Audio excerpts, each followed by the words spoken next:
Les amis, bonjour à tous, j'espère que vous allez bien et que tout se passe pour le mieux pour vous. Bienvenue sur Red Crit TV, si vous n'êtes pas abonné, abonnez-vous parce qu'on va se régaler.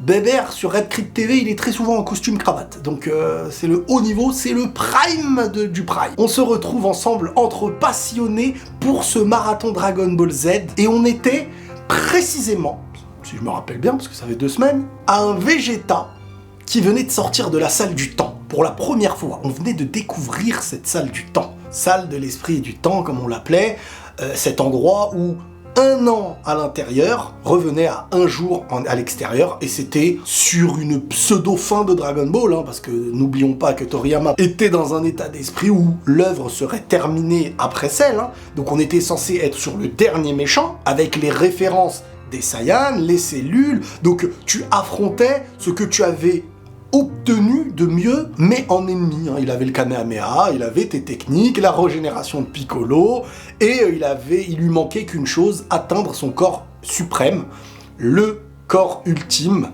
le Perfect Cell, qu'on n'avait pas encore à ce moment-là. Donc, il n'y avait pas de choix, il fallait s'entraîner et être encore plus fort au vu des absorptions. Et le power-up, de quelle manière il va se développer à ce moment-là? De plusieurs façons. Déjà, dans l'addition des combattants. Goku n'est pas tout seul contre un ennemi, cette fois, c'est ses ennemis qui deviennent, entre guillemets, ses coéquipiers, ses alliés. Et Dragon Ball nous a très souvent enseigné que depuis le début de l'œuvre, hein, et on va aller dans l'ordre, hein, Oolong était un méchant, hein, dans l'esprit Dragon Ball, au début. Une sensation de méchant, d'une certaine manière. Mais ensuite, on avait Yamcha. Et le Yamcha de Dragon Ball, ça avait du charisme hein, au début, hein, quand on venait de l'apercevoir. Ce n'était pas le Yamcha qu'on connaît aujourd'hui, qui fait la position PLS, quoi. Non, c'était pas ça. Donc on avait Yamcha, on a eu Krillin. Krillin n'était pas un ennemi à proprement parler, mais c'était, voilà, un petit rival au début. On a eu Tenshin Han et Chaozu. On a eu Piccolo, et on a eu Vegeta. Tous ces personnages-là n'étaient pas censés être tes amis. Et au final, c'est avec eux que tu combats les ennemis. Et normalement, le symbole de cette fin de l'œuvre, comme c'était censé l'être, bah c'était aussi de réunir tous ceux que tu avais déjà affrontés, qui sont devenus tes alliés, pour en faire à chaque fois des nouveaux compagnons, et parmi les derniers, ceux qui tiennent, on va dire, la rivalité face à l'adversaire, Piccolo, Vegeta. Et Vegeta, qui était sorti de la salle du temps. Donc là, à ce moment-là, à nos yeux en tout cas, à ce moment-là précis, après il y aura Trunks et tout, mais à ce moment-là précis, Vegeta était le plus fort. Et la question qu'on se posait, parce qu'avant d'y aller, c'était un sujet qui était évoqué, le fait de dépasser le stade des Super Saiyans. Et aujourd'hui, le super guerrier se fait terrasser par les cyborgs, se fait terrasser par Cell, et Cell a absorbé ses 17. Bref, Vegeta arrive face à Cell qui, lui, est en train de rechercher ses 18 et ses 16 pour absorber ses 18 et obtenir cette forme parfaite. En parallèle, on a Goku de son côté qui va s'entraîner avec Gohan. Et ça aussi, les amis, le Gohan qui rentre dans la salle du temps ne sera plus jamais visible. C'est un nouveau Gohan qui en sortira 1 an plus tard. Donc, d'une certaine façon, on dit... Vous savez, ce moment-là, pour moi, c'est les adieux du Gohan enfant, parce que le Gohan ado, comme on l'appelle, celui qui revient, qui affrontera plus tard, comme on le sait, Cell et tout, c'est un Gohan qui n'est plus cet enfant et cet accompagnateur pas forcément utile, mais on connaît son potentiel. N'oubliez pas l'aspect de Toriyama de toujours nous avoir mis cette curiosité devant le Gohan enfant, qui a des excès de petites choses en termes de pouvoir, et contre Raditz, première fois on se disait mais c'est quoi ce délire? Alors c'est le radar de Raditz, mais il a quand même pété la capsule, il est sorti. Dans la planète Namek, c'était exploité par principe de libérer le potentiel. Ça n'a pas été hyper utile très longtemps. On a voulu mettre en avant Goku sur la finalité, mais l'œuvre a continué.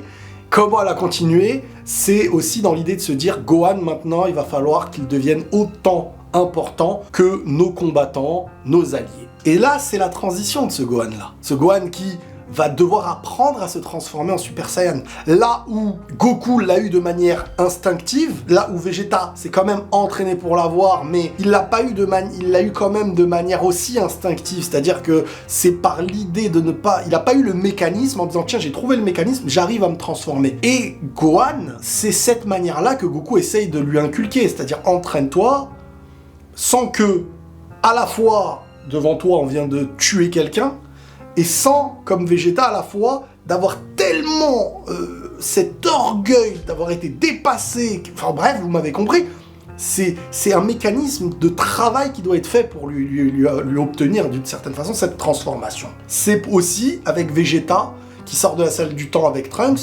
la première fois qu'on va découvrir l'impact de l'entraînement dans la salle du temps. Une façon différente d'apporter ce power-up, comme je vous l'ai dit. Et là, quand Vegeta arrive devant la deuxième forme de Cell, t'as même C18 et tout qui se dit « Mais attends, il est barjot celui-là !» Moi, je l'ai fumé il y a quelques temps, il se met face à Cell qui a absorbé C17 là où Vegeta n'était même pas au niveau de C17.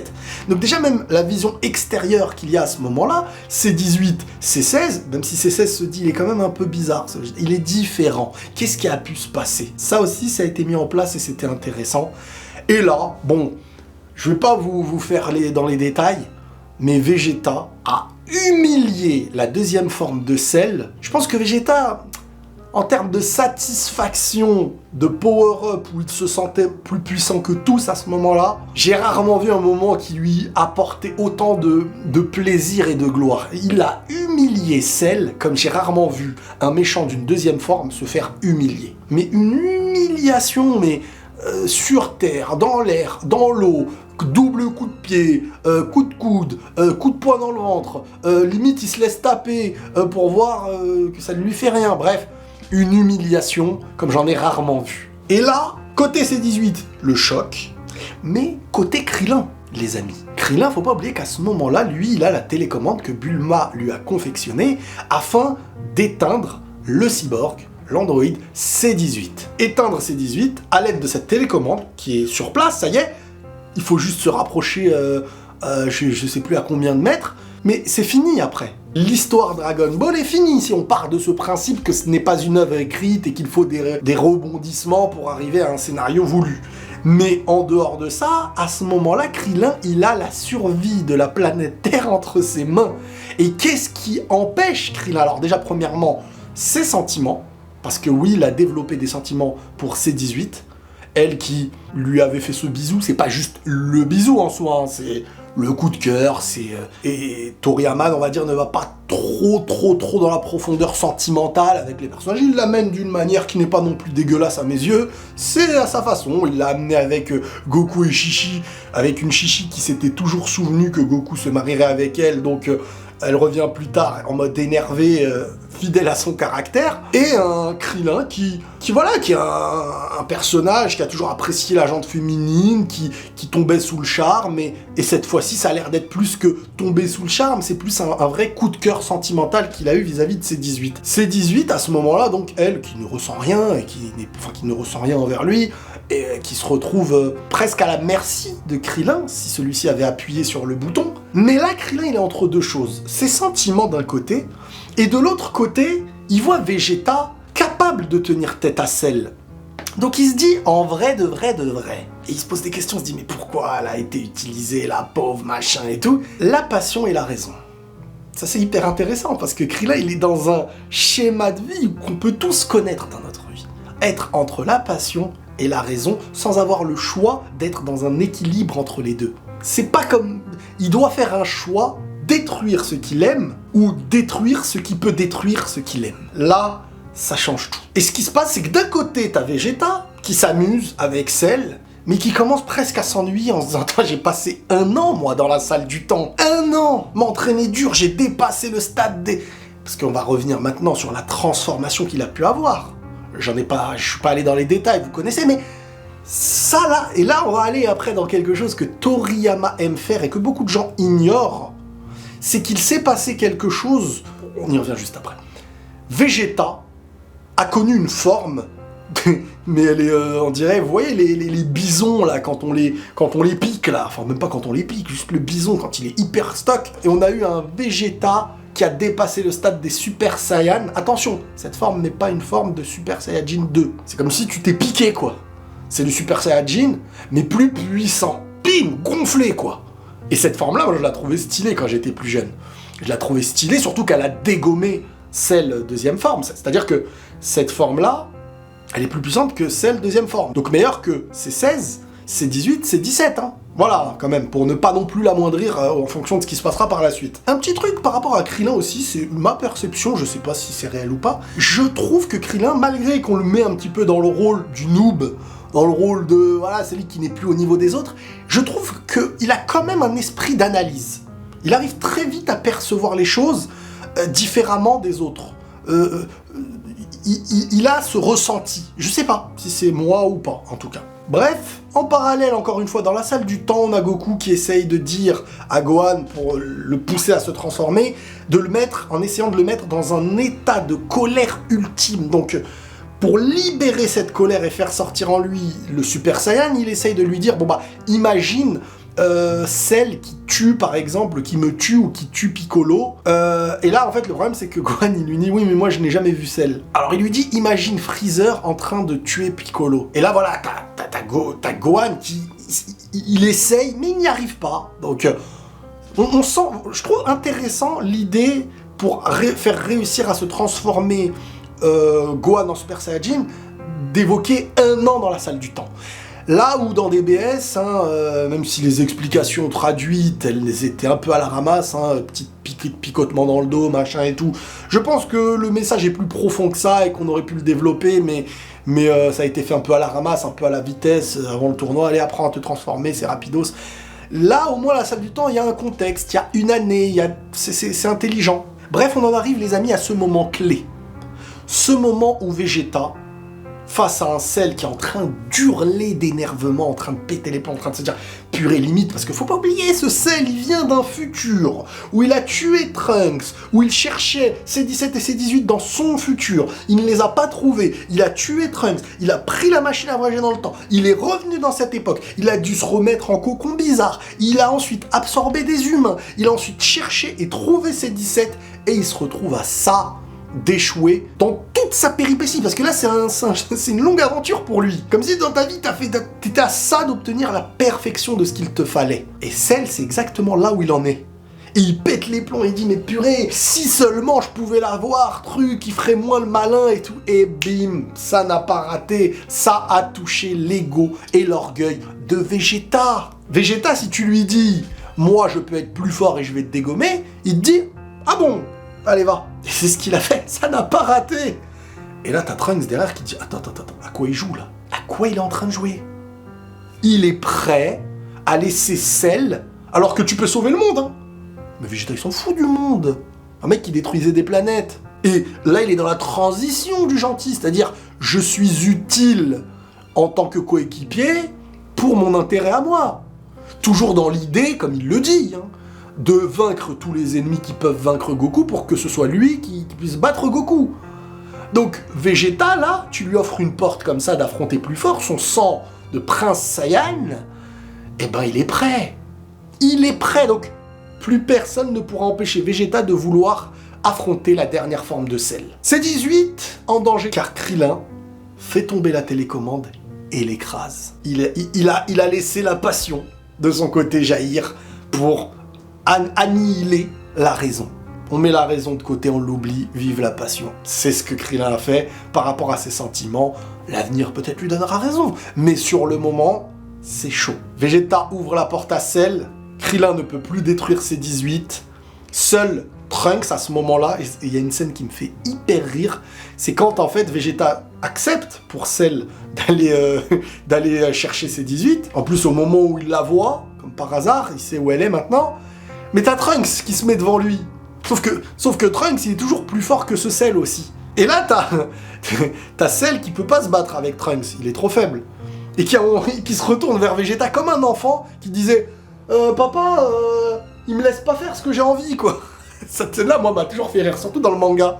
La manière dont il se retourne pour parler à Vegeta, donc fait quelque chose. La situation, elle s'est totalement inversée. Vous vous êtes entraîné 1 an pour vaincre un ennemi, et Vegeta, là, pendant ces 1 an, c'est l'une des plus grandes erreurs que Vegeta a pu faire. Hein. Parce que par la suite, globalement, soit il était moins fort, soit quand il était plus fort, il était plus fort.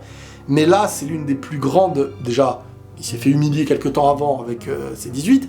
1 an pour oublier sa bêtise, il recommence en étant plus fort en laissant Cell aller vers C18, morsure du soleil, machin chouette, et C18 se fait donc absorber. Vous m'avez tous évoqué un petit peu avec nostalgie ce moment où quand Cell absorbe avec sa queue, ça fait une bulle bizarre et il t'absorbe dedans comme ça. C'est un peu dégueulasse, c'est un peu un truc glauque, hein. Même dans le passé, on l'a tous vécu, hein. Ce truc là où il absorbe comme ça avec du liquide et tout, c'était un peu dégueulasse. Et ça faisait un peu peur même d'une certaine façon, il te met dans son... Comme un serpent quand il mange sa proie, la proie elle est grosse quoi. Bref, c'était dégueulasse, on va pas se mentir.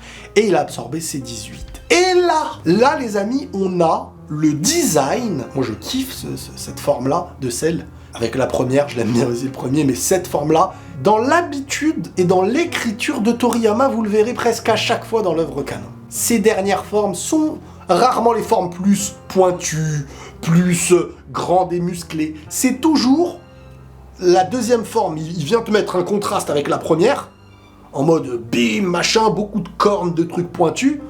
Et la dernière forme, toujours moins impressionnante, mais beaucoup plus proche de quelque chose d'humain. Des traits plus humains, plus arrondis, en comparaison à ce qui ressemble à un monstre. C'est un contre-pied visuel, et Toriyama aime faire ça. Et toujours ses ennemis se disent « Ah bah en fait, il a l'air moins fort, en fait, il a l'air plus petit. » C'est exactement ce que Vegeta a dit. Il a dit « Limite, je suis déçu, sa forme finale est encore plus petite qu'avant. » Ça, on l'entendra plus tard, on en reparlera. Mais à ce moment-là, il est encore une fois dans l'idée de se dire « Purée !» Et c'est là où tu développes un peu l'esprit de sagesse, quoi, de Toriyama. C'est que pas besoin d'être monstrueux pour être le plus fort. Pas besoin d'être celui qui crie le plus pour être le plus fort. Pas besoin d'être celui qui est le plus impressionnant pour être le plus fort. Et du moins, le plus difficile à vaincre. Il veut t'effrayer par quelque chose qui ne fait pas peur à première vue.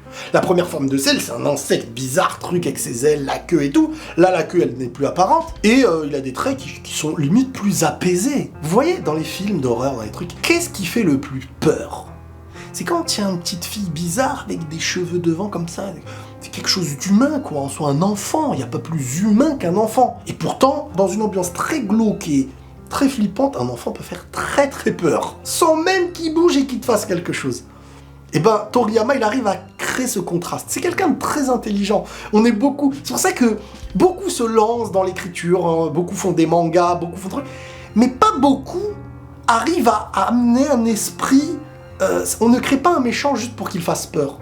On ne crée pas un ennemi juste pour qu'il batte tout le monde. On doit aller dans cette vision de contre-pied, de qu'est-ce qu'il y a de plus effrayant que l'effrayant qui veut te montrer qu'il est effrayant. C'est ce qui est effrayant non pas par l'apparence, mais par ce qu'il est capable de faire. Et des fois, tu sais tellement pas de quoi il est capable que tu viens vers lui avec le sourire. Bref, Vegeta se fait exploser la tronche. Ils se mettent à plusieurs.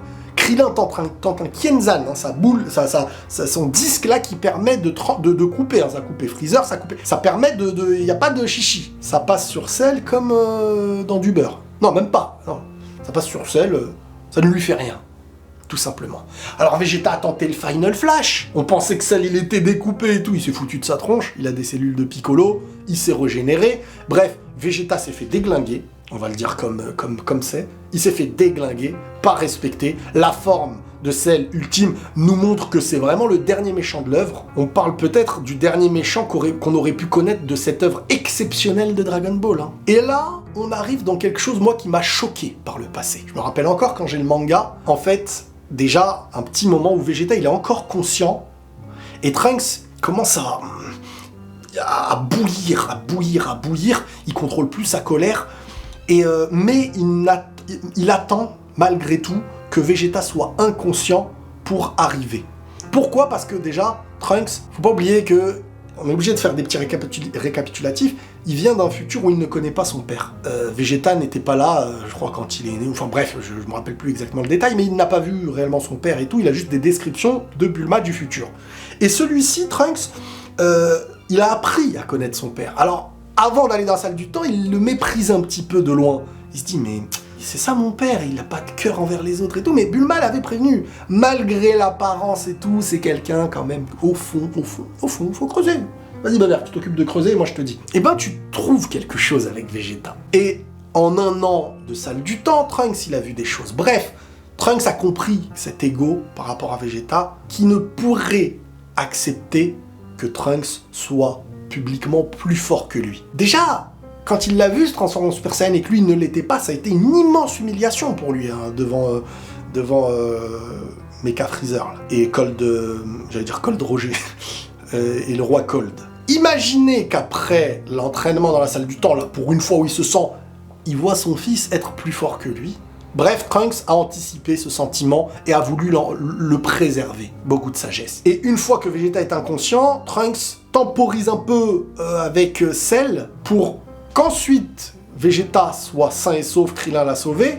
Et là, on a eu, un petit peu avant, mais la transformation qui pour moi ressemble le plus à Broly en fait, pour faire simple. La transformation de ce Trunks là, avant quand j'étais petit, je l'appelais la transformation Broly. Le Trunks Broly quoi, carrément. C'est la transformation en fait où globalement, bah déjà vu qu'il a les cheveux plus longs, hein, c'est la forme de Trunks que je kiffe, et que son Super Saiyajin dépassé lui aussi, bah il est là, il fait gonfler les muscles, jusqu'à tellement il était en colère, on voyait même pas la pupille de ses yeux, on voyait même pas, c'était tout blanc comme Broly. Et cette forme-là, musclée, tout, on s'est dit, ah ouais, c'est quoi la dinguerie de ce personnage? Là, il était trop classe, hein. La tenue, la coupe, machin, bref. En termes de puissance, c'était incroyable. Et là, il se retrouve face à Cell, il y a un combat et tout. Et petit à petit, Cell, il lui dit quelque chose. Il lui dit, tu m'as même dépassé, mais ça ne suffira pas pour me battre. Et là, Toriyama, il a ramené quelque chose de nouveau dans l'esprit Dragon Ball. C'est-à-dire que jusqu'à maintenant, et vous pouvez me dire si je me trompe, parce que c'est possible, j'ai peut-être oublié des choses. À chaque fois qu'il y avait un power-up, tu devenais plus puissant. Et ça te permettait d'être meilleur face à un adversaire. C'était la cohérence Dragon Ball. Depuis tout petit jusqu'à cet instant-là. Plus t'es fort, bah plus t'es fort.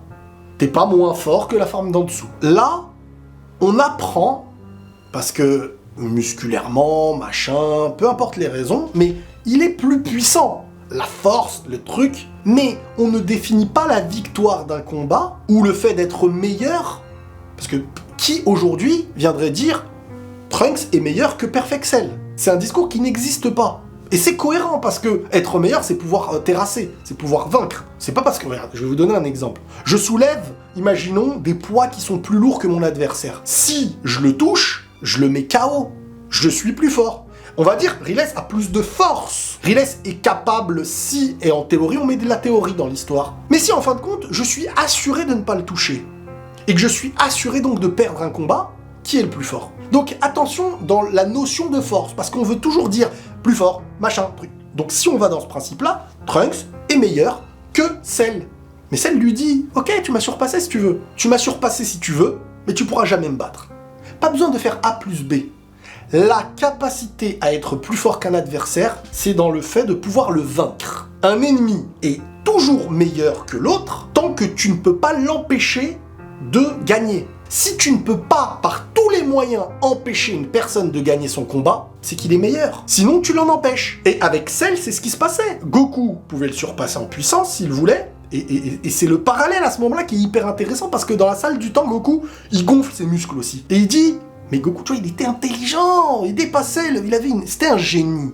Goku était un génie à l'époque de Dragon Ball Z. Et donc, il se retrouve, Goku, en train de dire, ok, c'est bien beau. Je suis plus fort, machin, de la planète, si tu veux. Mais si je peux pas gagner, ça ne sert à rien. Et boum, il redevient plus fin. Et il se dit, il va falloir trouver une nouvelle méthode.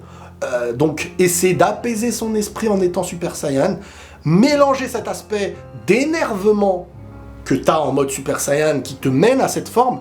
Et la maintenir le plus longtemps pour s'habituer à cette forme. Et donc, être en constance jusqu'à ce qu'on arrive à être apaisé avec cette forme-là pour en tirer peut-être le meilleur de ses bienfaits. Le débat de puissance n'a aucun sens quand la force est bridée. Et là, la force de Trunks, en vrai, on s'en fiche de savoir si elle surpasse ou pas Cell, c'est qu'elle est bridée par une chose.